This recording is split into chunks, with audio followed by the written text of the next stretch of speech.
Radio, welcome to it. Loz Guest here, and also Gerard Way, who is currently thumbing through a copy of Kerrang magazine, which is very nice. And it's Wednesday, of course, which means it's Hump Day, Gerard. I've never heard that. You serious? Positive. One of my best friends is American, and he always says Hump Day. Hump Day? Is Wednesday, because I think the idea is that you break the back of the week. Hump Day. Either that or everyone gets some love in on a Wednesday. Do you think I look cross-eyed on this?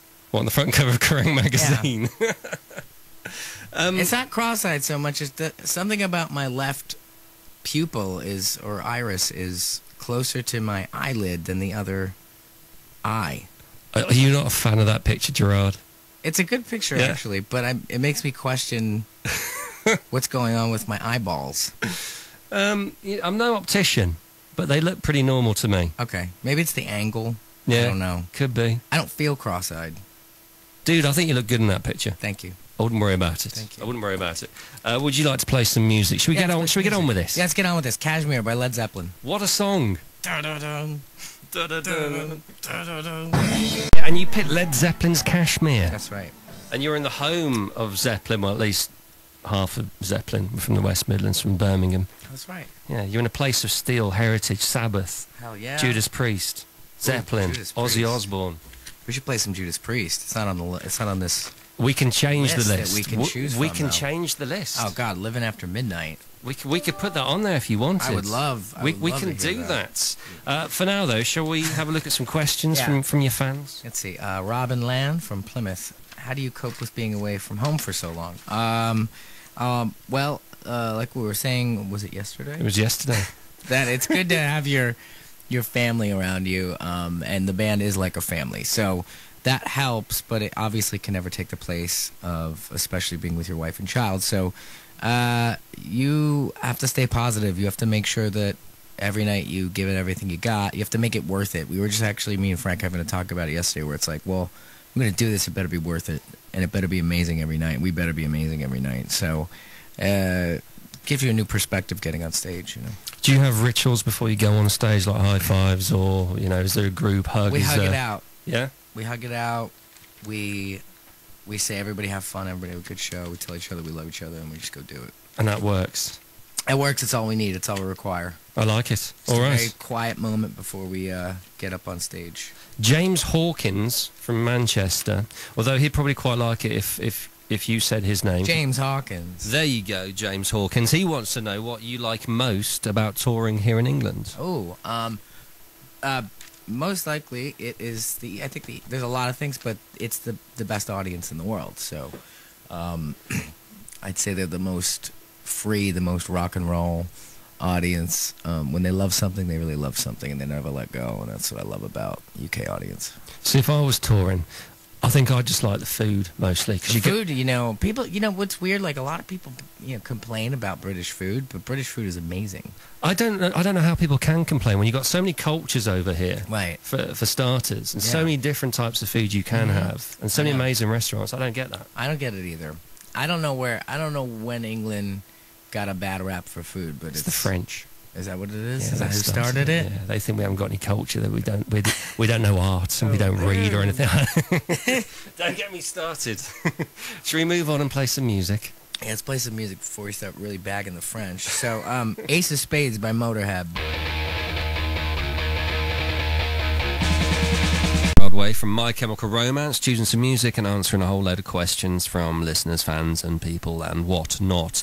And you might well have heard Ace of Spades by Motorhead a couple of minutes ago, which was a nice call, actually, Gerard. Thank you. You a big fan of Motorhead? Or you just like Lemmy's Wart? No, they go away sometimes. What is Wart? Did you notice that? Yeah. Do they? Sometimes they're not there. There was I remember there being a period where he didn't have them. Really? Mm-hmm. So they're like kind of mythical warts. So maybe he gets his power from the warts. That's what a lot of people say. Yeah? Oh, God, he's so good. Great. Have you seen, he's got an insane collection of German war uniforms, Nazi regalia. I saw a clip of the documentary that's going to come out. I'm really excited for that documentary. Apparently that's, his apartment's like on Sunset, and he's had it for years. And it's just full with stuff and books and everything. So be an amazing place to go and have a look round. Yes, absolutely. I reckon. Okay, enough waffling from us. Let's have a question from Cinnamon Green. What a name that is. From Derby. What inspired You into making your new album? What inspired? It was really, I guess, from doing Parade, we saw a lot of the world, and then we got to live in it for a while, and then watching the world change. I think I was very inspired by today and tomorrow, what's going to come, just how rapidly things happen and change and grow, and I was just really paying attention to what was going on. Everything from like politics to pop culture to music to everything. I was just kind of absorbing this world through a computer screen, and I guess I kind of spit out my take on it. What excites you the most about pop culture at the moment? I know that's a very broad subject, and possibly quite a big question, really.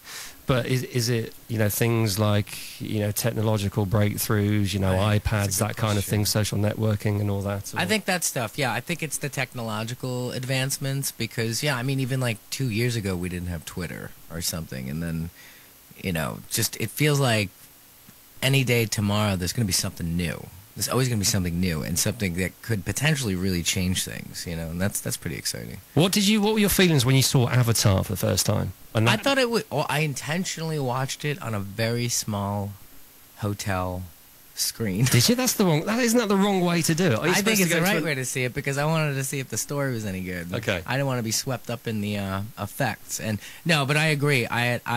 In watching it, I was like, God, I wish I saw this in a big theater. I was swept up by the effects. I thought it was a great story. And I went to an IMAX and saw it, and it was just incredible. Yeah, I really, I should have done that. But that Cameron, he must be a nightmare at parties now, because he's got the #1 and #2 biggest grossing films of all time, hasn't he? What's #2, Titanic? Yeah, that's it, 1 and 2. Right. So you just wouldn't invite him, would you? I don't know.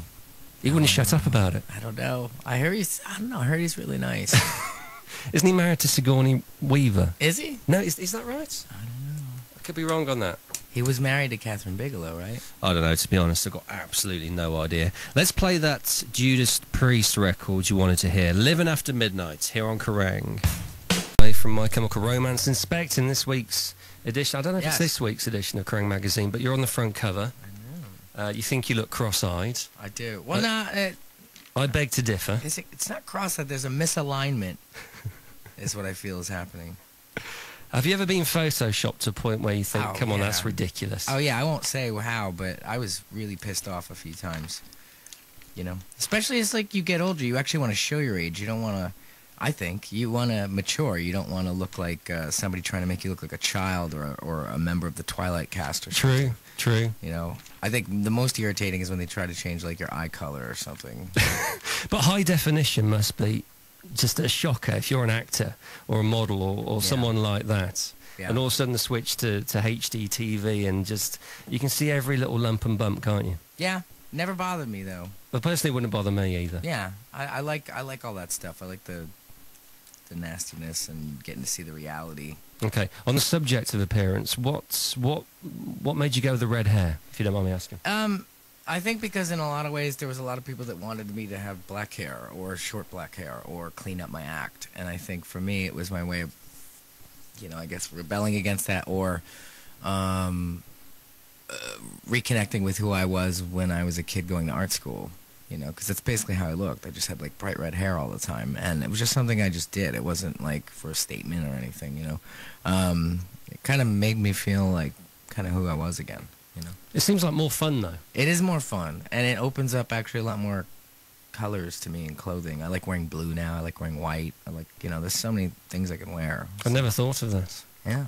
See, there's only so many. I don't know. Does it matter for me because I'm going grey? I mean, gray's good. If I think I actually talk about it in this issue, but no, if I had gray hair, I would completely embrace it. Good. I would love to have gray. You wouldn't just ferment it. No, I don't think so. If it was even enough, I wouldn't. I've started to get grays on my sides, but it's not enough. So I just dye it. See, now that I'm married, it doesn't matter. No, it doesn't matter. Exactly. Okay, one more song. What would you like? Mrs. Robinson by the Lemonheads. Good one.